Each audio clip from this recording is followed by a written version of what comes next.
Elon Musk ang isa sa pinakamayamang tao sa buong mundo ayon sa Forbes. Silipin natin ang mga businesses ni Elon Musk. A. Ako si Mark Verey, ang iyong business chismis buddy.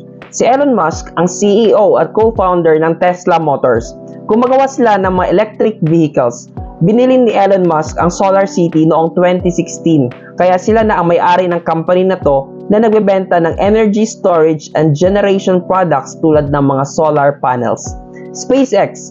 Si Elon Musk din ang may-ari ng company na SpaceX na pinakamalaking aerospace company sa buong mundo. Ang product nila ay space rockets at spacecraft. Nagpadala nga ang company niya ng space rocket papunta ng Mars. Ang estimated value ng company niya na SpaceX ay around $100 billion. Pangalawa sila sa pinakamataas na value na company sa buong mundo.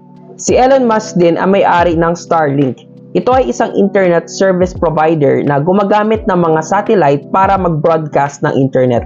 May kumpanya din si Elon na Neuralink. Ang goal nito ay i-connect ang brains ng mga tao sa mga computers para magamot ang mga paralysis at iba pang brain damages. Pagmamayari din niya itong Boring Company na gumagawa naman ng mga underground tunnels. Ang estimated net worth ni Elon Musk ay $267 billion. Follow and share for more.